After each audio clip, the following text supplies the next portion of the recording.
اصول و تحقیق و تدوین کورس کوڈ ہے اس کا 1922 اور اس کا یونٹ 4 ہے، جس میں اس کا پوائنٹ 3 آئے گا، شوشوں، دندانوں اور نقطوں کی عدم رعایت کا مسئلہ۔ تو شروع کرنے سے پہلے اگر آپ نیو ہیں تو میرے چینل کو سبسکرائب کر دیں، اور اگر میری ویڈیوز آپ لوگوں کو پسند آئے تو اسے لائک بھی کر دیں تاکہ میری ہر نئے آنے والی ویڈیو سے آپ لوگ مستفید ہو سکیں۔ تو شروع کرتے ہیں کہ املا میں شوشوں اور دندانوں کی کیا اہمیت ہے اور اس کا درست التماس غلطی اور التباس سے کیسے بچاتا ہے۔ شوشوں اور دندانوں کی رعایت کے ساتھ حروف کی املا کسی زبان کے تحریری مرحلے کا پہلا زینہ ہوا کرتی ہے۔ اردو، عربی اور فارسی تینوں زبانوں کے اکثر حروف تہجی شوشوں اور دندانوں کی حامل ہے۔ ان کی عدم رعایت کی بنا پر سین اور شین اور س میں التباس آتا ہے۔ اس کے علاوہ صاد، ضاد کو جب مرکب میں استعمال کیا جاتا ہے تو ان دونوں حروف کے اپنے شوشے کو ترک کر دینے سے التباس پیدا ہوتا ہے۔ صاد کا اگر شوشہ نہ ڈالا گیا ہو تو وہ میم پڑھا جائے گا، اور اگر ضاد کا شوشہ نہ ڈالا گیا ہو تو وہ ف پڑھا جاتا ہے۔ اس طرح نقطوں کی عدم رعایت کی وجہ سے املا میں غلطی واقع ہو سکتی ہے۔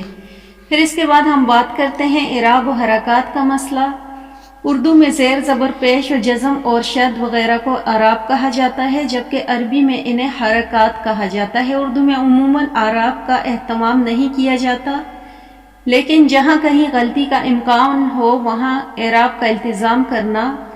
چونکہ لشکری زبان ہے اس لیے اس کے بعض عربی سے اور بعض فارسی زبان سے مستعار ہیں اور کچھ زبانوں سے بھی اخذ کیے گئے ہیں۔ عام طور پر مستعار لیا گیا لفظ اردو میں بھی انہی معانی میں استعمال ہوتا ہے جن معانی میں وہ اصل زبان میں استعمال ہو رہا ہو۔ اس لیے اردو میں ان حروف پر اعراب لگا دینا جن میں اصل کے بغیر اعراب پڑھنے سے غلط تلفظ کا احتمال ہو، جیسے اخلاق کے الف پر زبر ہوتی ہے جبکہ بعض لوگ یہاں زبر کے بجائے زیر پڑھ دیتے ہیں جس سے معانی بدل جاتے ہیں۔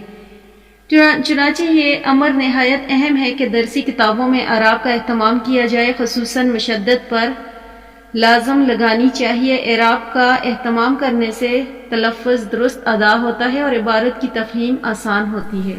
پھر الف، لام اور عربی کے مرکبات۔ عربی کے ایسے مرکبات جن کے درمیان الف لام لکھا جاتا ہے انہیں اردو میں بھی الف لام کے ساتھ ہی لکھا جائے گا، مثلا جیسے ہے علی الخصوص، بین السطور، عبد السمیع، علی الترتیب وغیرہ۔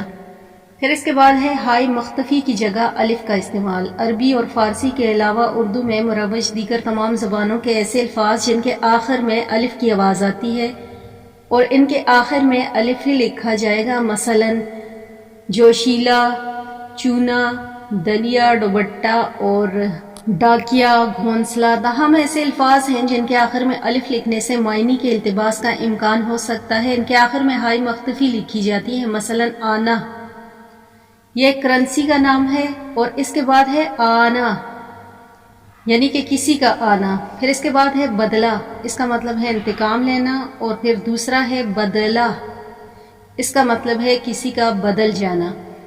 پھر اس کے بعد ہے پتہ، شناخت، اور پھر ہے پتہ یعنی کسی درخت یا پودے کے ساتھ جو پتہ ہوتا ہے اسے کہا جاتا ہے۔ اور پھر اس کے بعد ہے عربی اور فارسی کے ایسے الفاظ جنہیں اردو میں باتصرف استعمال کیا جاتا ہے، انہیں دونوں طرح لکھا جاتا ہے، جیسے چغا اور چوغا، خاکہ اور خاکہ، نقشہ اور نقشہ۔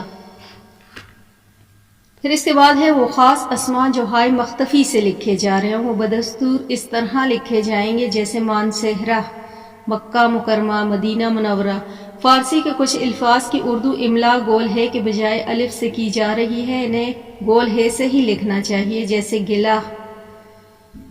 پھر اس کے بعد ہے عربی، ترکی اور فارسی کے بعض الفاظ کو اردو میں گول ہے سے لکھنے کا غلط رواج ہے، انہیں الف سے ہی لکھا جانا چاہیے، مثلا حلوہ، شوربہ، عاشورہ، قورمہ، ملغوبہ وغیرہ۔